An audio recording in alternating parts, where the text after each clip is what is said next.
안녕하세요. 저는 올해 30살 남자이고, 저는 세상에 하나밖에 없는 여동생과 함께 살고 있습니다. 나이가 30이 되도록 왜 여동생과 사는지 궁금해 하실 텐데요.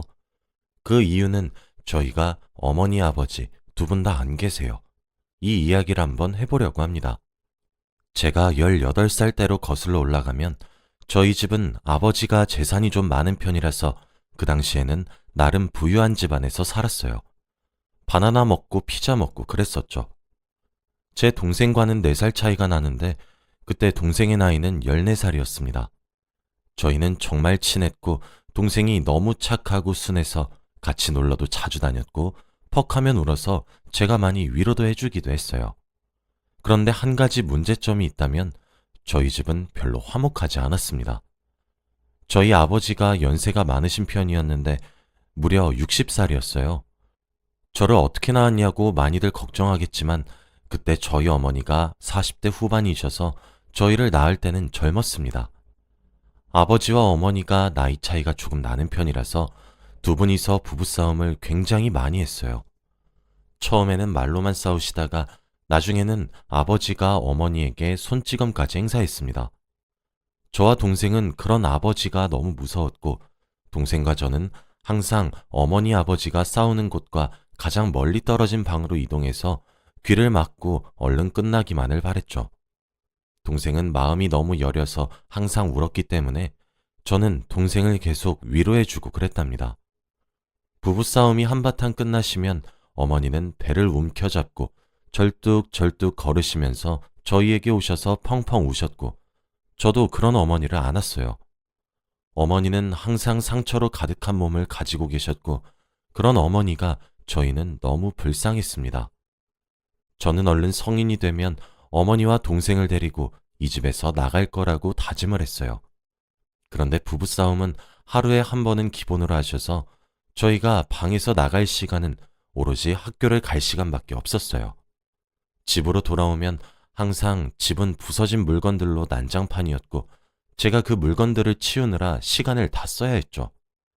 그런데 그날따라 학교를 마치고 집으로 갔는데 집이 너무 깨끗하더라고요. 저는 드디어 어머니와 아버지가 금슬이 좋아지셨나 싶었는데 집에는 아무도 안 계셨고 저와 동생뿐이었어요. 저는 오랜만에 넷이서 밥을 먹을 수 있을 것만 같아서 식탁에 저녁 밥상을 차렸고 아버지와 어머니가 집에 돌아오기만을 기다렸습니다. 그런데 집에는 아버지와 함께 모르는 여성분이 같이 들어오시더라고요. 그러곤 아버지가 인사하거라. 이제 너희 엄마 될 사람이야. 라고 하는 게 아니겠어요?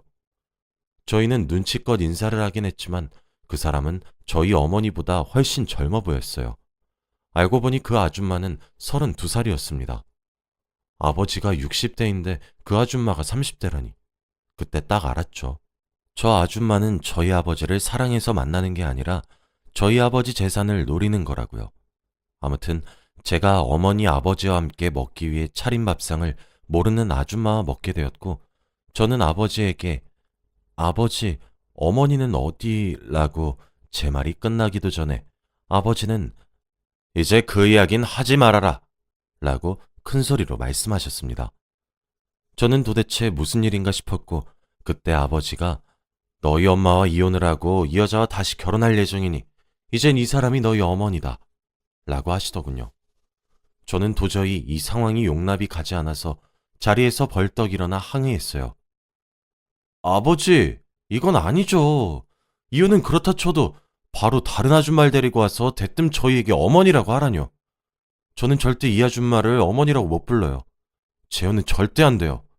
라고요. 아버지에게 맞을 각오를 하고 말했습니다. 그런데 제 예상과는 다르게 아버지는 아무 말이 없으셨고 알겠다라고 하시는 게 아니겠어요? 저는 예상치 못한 아버지의 반응에 조금 당황하긴 했지만 그래도 자식이라고 이렇게 제 의견을 존중해 주시는구나 싶었죠. 아줌마는 빈정이 상했는지 표정이 안 좋았고 나중에는 여보, 하며 애교를 떨며 아버지에게 음식을 먹여주더라고요. 아버지도 손과 발이 다 있으신 건강한 몸인데 아줌마는 반찬들을 아버지 밥숟가락 위에 올려주며 먹여주었습니다. 아버지는 그것도 좋다고 웃으면서 받아먹고 저와 동생은 그런 꼴사 나온 장면을 바로 앞에서 보고 있으니 도저히 밥이 넘어가지 않더라고요. 그렇게 저녁 식사를 대충 끝내고 저와 동생은 각자 방으로 들어갔는데 그 아줌마는 자기 집으로 돌아가지 않는 겁니다. 밤 10시가 되어도 가지 않았고 나중에는 저희 어머니가 입던 잠옷까지 자기가 걸치고는 저희 집을 유유히 걸어 다니더군요. 그러고는 마치 정말로 저희 집사람이 된 듯이 안방으로 들어가서 아버지와 함께 침대에 누웠습니다. 그런 뻔뻔한 아줌마의 모습에 너무 어이가 없었죠. 그러고는 말숙씨, 이리 와요. 라는 애교가 가득 담긴 아버지의 말이 들렸고 처음 들어보는 낯선 말투에 너무 당황해버렸죠. 저와 동생은 어머니를 어떻게든 찾고 싶었고 어른이 되면 집을 나가서 어머니와 함께 셋이서 살고 싶었어요. 그래서 틈만 나면 어머니에게 전화를 걸고 문자를 남겼는데 어머니는 아무런 답장이 없으셨고 결국 아버지에게 들통이 나고 말았습니다. 아버지는 저의 휴대폰을 빼앗아가면서 제 연락처에 엄마라고 저장되어 있는 것을 보고 이젠 이 사람 네 엄마 아니라니까? 라며 휴대폰을 마구 집어던지셨죠. 저는 이중적인 아버지의 모습에 소름이 끼쳤지만 반항하지 않았고 아버지는 얼마 뒤 새 휴대폰을 사주셨습니다. 저와 동생이 아버지의 재혼을 반대하니 아버지는 그 아줌마와 동거를 시작했어요. 그 아줌마는 저희 엄마의 옷과 액세서리 가방을 착용하면서 진짜 아버지의 아내가 된 마냥 행동하고 다녔습니다. 저는 그 여자를 단 한 번도 엄마라고 부른 적이 없었는데 어느 날은 저와 동생은 학교를 다녀와서 집으로 돌아왔고 아줌마가 주방에서 요리를 하고 있었어요. 제가 아줌마 학교 다녀왔습니다 하면서 인사를 했는데 그 아줌마가 엄마라고 부르렴? 라고 하길래 네? 라고 했죠. 한 번도 아줌마라고 부를 때 뭐라고 한 적 없었거든요. 나 이제 집 안주인 될 사람인데 그럼 너희 엄마가 되는 거잖니? 앞으로는 나를 엄마라고 부르렴. 너희 아빠가 언제까지 너네 편 들어줄 것 같냐? 곧 나랑 너희 아빠 사이에서 아기 만들 거니까 너흰 이제 이 집에서 찬밥 신세 될 거야.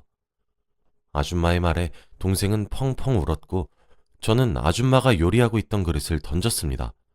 그런데 접시가 깨진 소리에 방에 계시던 아버지가 나와서 화를 내셨죠. 야, 너 뭐 하는 거야? 어디서 그런 버릇없는 행동을 해? 그런 거 누가 가르쳤냐? 여보, 나 애들 보기 너무 힘들어. 아이들이 나를 너무 싫어하네.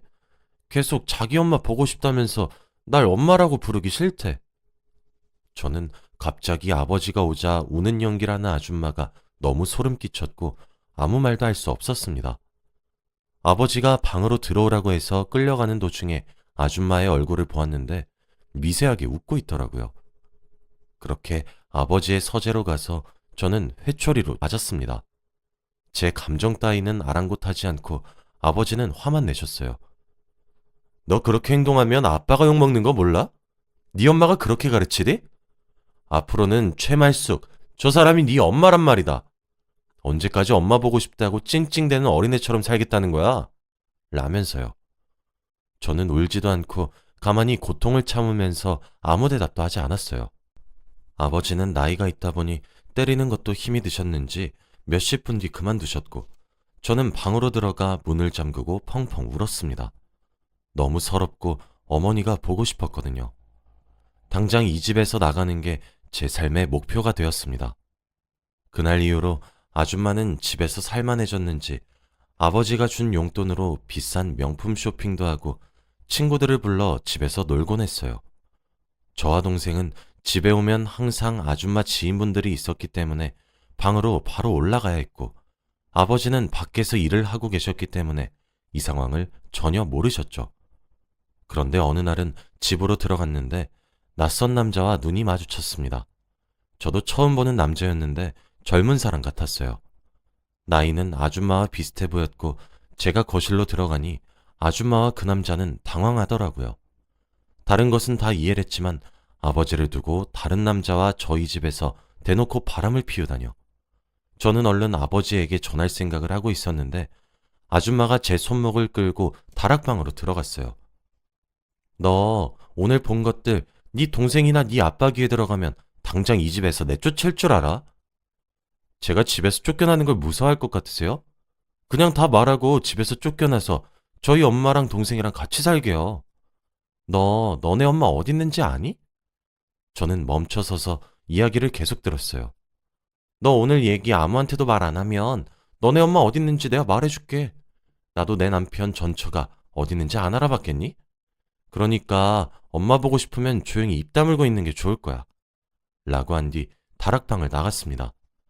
저는 아버지가 그 여자의 진실을 알게 되는 것도 중요했지만 어머니를 만나는 게 더 중요했기 때문에 아줌마의 말을 믿기로 했어요. 제가 아버지에게 아무 말도 하지 않으니 그날 이후부터 대놓고 저희 집에 그 남자 데리고 와서는 둘이서 알콩달콩 데이트를 했고 저는 보고도 아무것도 할 수 없었습니다. 그래도 나중에 혹시 모르니 그 사람들이 서로를 바라보느라 정신이 없었을 때 저는 둘이서 그러고 있는 장면을 몰래 증거로 남겨놓았고 언젠가는 쓰일 일이 있겠지 싶었죠. 그렇게 몇 달이 지났고 저는 어느덧 성인이 되기만을 기다리고 있었죠. 얼른 아줌마한테 어머니가 어디서 사는지 듣고 집을 나갈 준비를 해야 했거든요. 그런데 제가 성인이 되기 일주일을 남겨놓고 갑자기 아버지가 심근경색으로 돌아가신 게 아니겠어요? 저는 너무 놀라서 아줌마의 연락을 받고 동생과 집으로 달려갔는데 아버지는 침대에 누워 계셨고 아줌마는 아버지의 손을 잡고 펑펑 울고 계셨습니다. 다른 남자를 만났으면서 저렇게 연기를 하고 있는 그 사람의 모습이 너무 역겨웠네요. 그때 아줌마가 불렀던 구급차가 왔고 저희는 병원으로 이동했죠. 아줌마의 말에 의하면 아버지와 함께 방 안에 있는데 갑작스럽게 심장을 부여잡고 쓰러졌다고 했어요. 저는 아줌마가 의심스럽긴 했지만 아무런 증거 없이 섣부르게 판단하면 안 됐죠. 아줌마는 아버지가 나이가 조금 있으셔서 일찍 가신 것 같다고 그랬어요. 저는 아버지를 부검하기 원했고 부검 결과가 나오려면 시간이 걸렸습니다. 그동안 장례를 끝내고 아버지 전문 변호사가 저희 집에 와서 아버지가 갑작스레 죽을 것을 대비해 남겨두신 유언장을 읽어주셨어요. 나의 모든 건물, 토지 재산들을 내 동거녀 최말숙에게 양도한다 라는 내용이었습니다. 저는 너무 놀라서 네? 라고 했는데 그때 아줌마의 표정은 굉장히 흡족해 보였고 기뻐 보였죠. 아줌마는 아버지의 재산을 노리고 저희 집에 들어온 것이 맞았던 거고 그 많은 재산은 평생 써도 남는 수준이었기 때문에 너무 화가 났습니다. 그래서 저는 무조건 안 된다고, 이건 절대 안 된다고 했지만 이미 아버지의 유언장에는 아줌마에게 모든 재산을 상속한다고 써져 있었기 때문에 저의 말은 무의미했죠. 저는 그때 갓 20살이 넘어서 다양한 법률 사무소에 가서 어떻게든 이 상황을 해결하려고 했습니다. 그때 법률 사무소에서 상담을 받는데 요즘은 유류분 제도라는 법이 있어서 저처럼 이런 상황이 생겼을 때를 대비해서 만들어진 법이 있더군요. 그래서 있는 돈 없는 돈 다 끌어모아서 변호사를 선임했고 아줌마에게 소송을 하기로 했습니다. 그때쯤 아버지의 부검 결과가 나왔는데 선생님께서 저의 아버지가 죽게 된 원인은 심근경색이 아니라고 했습니다. 그리고 그 집에는 아버지와 아줌마 두 분밖에 없었고 아버지를 죽게 만든 범인은 아줌마였고요. 저는 아버지를 사랑하지도 않았고 아버지의 죽음을 슬퍼하는 것도 아니었지만 그래도 돈 때문에 아버지를 죽였던 사실은 너무 괘씸했죠. 그래서 무조건 소송에서 이기겠다고 다짐했고 아버지를 죽인 증거물을 찾기 시작했어요. 아줌마는 제가 자기를 의심할 거라는 것을 예상하지 못했는지 온 집안에 증거를 뿌려놓은 수준이더라고요. 그래서 급히 지문을 채취했고 증거를 하나둘씩 습득했습니다. 물론 아줌마가 내연남을 데리고 와서 같이 놀아놨던 증거 자료도 제출을 했고요. 저는 그렇게 아줌마에게 소송을 걸었습니다. 아줌마는 아버지가 돌아가시자마자 그 남자와 아버지의 재산을 가지고 둘이서 같이 살고 있었고 저희는 아직 그 집에서 여동생과 같이 살고 있었습니다. 그런데 어느 날 집에 택배를 시킨 적이 없는데 집으로 택배가 와서 문을 열고 받았어요. 그런데 생각보다 가벼운 택배에 얼른 열어보았는데 상자 속에는 죽은지와 함께 편지 한 통이 있더라고요. 저는 너무 놀라서 그 박스를 던져버렸고 편지를 읽었죠. 바로 그것은 소송을 당한 아줌마가 저에게 보낸 것이었습니다. 내가 너 지구 끝까지 찾아갈 거야. 각오해. 이 돈 절대 너한테 못 줘. 저는 이 편지와 죽은 쥐까지도 증거로 제출했네요. 이러면 자기 무덤 자기가 파는 걸 모르는지 필적 감정하면 바로 나오는데 왜 이렇게까지 해서 저에게 겁을 주려고 안달이 났는지 싶었습니다. 아무튼 그렇게 아줌마가 보낸 죽은 쥐와 편지 때문에 저는 소송을 쉽게 이길 수 있었고 아버지의 재산을 지킬 수 있었죠. 저는 재판장에서 아줌마를 만나고 마지막으로 단둘이 있을 시간이 있었어요.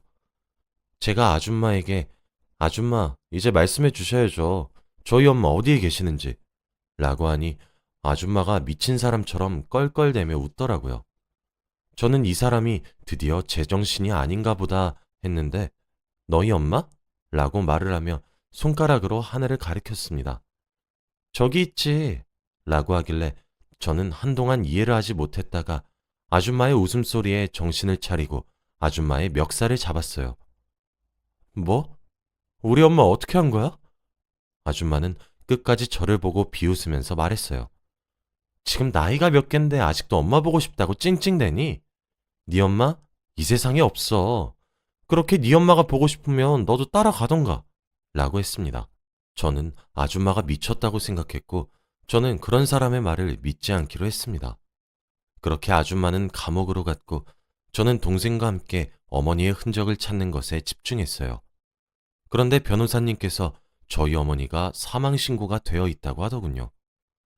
저는 상상이 현실이 되었다는 생각에 망연자실했고 어머니의 마지막 주소지로 등록되어 있는 곳으로 갔습니다.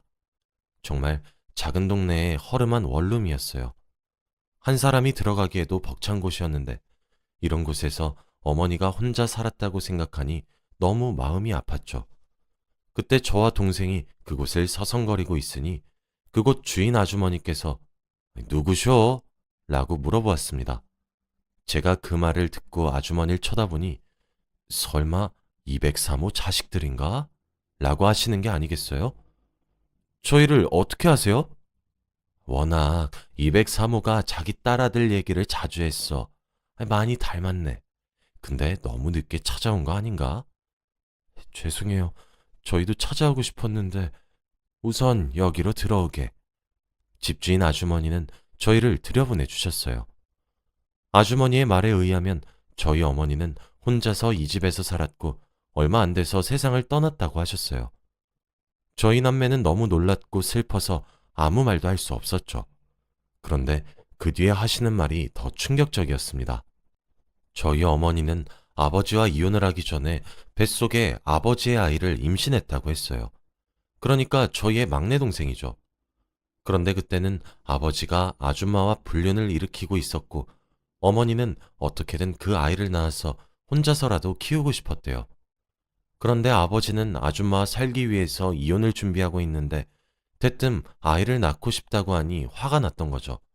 그래서 아버지는 자기 말을 듣지 않는 어머니에게 폭력을 행사했고 어머니는 참다 못해 도망쳤지만 폭력에 시달린 후유증 때문이었는지 아이를 잃었다고 해요. 아이까지 잃은 어머니는 극도의 스트레스 탓에 어느 날 갑자기 쓰러지셨고 쓸쓸히 눈을 감으셨다고 합니다. 저와 동생은 어머니의 그런 이야기를 듣고 눈물을 펑펑 흘렸고 일찍 찾아뵙지 못했다는 것이 죄송했습니다. 어머니가 저의 전화와 문자를 받지 않았을 때부터 찾아다녔어야 했는데 주인 아주머니가 저희 어머니의 보호자로 해주셔서 근처 묘지에 묻어주셨다고 했어요. 그래서 저희는 아주머니께 감사 인사라고 당장 그 묘지에 가서 어머니께 인사를 드렸습니다. 엄마, 우리가 너무 늦었지? 일찍 찾으려고 했는데 그럴 수가 없었어. 너무 미안해. 이제 앞으로 우리 막내 동생이랑 행복하게 하늘에서 살아. 우리 여기서 조금만 더 있다가 갈게. 미안해, 엄마. 라고 한 뒤 묘지 앞에서도 눈물을 흘렸습니다. 저와 동생은 아버지의 재산을 상속받아서 돈 걱정은 없이 살 수 있었고 집도 저희끼리 살고 있지만 엄마가 너무 그리운 건 어쩔 수 없네요. 이렇게 큰 집에 저희 둘이서만 있는데 공허하긴 하지만 괜찮으려고 노력합니다. 아무래도 이런 일을 겪다 보니 새로운 가족이 생기는 건 조금 꺼려하고 있어요. 아직은 여동생과 둘이서 사는 게 더 좋습니다. 제 이야기는 여기까지입니다. 들어주셔서 감사합니다.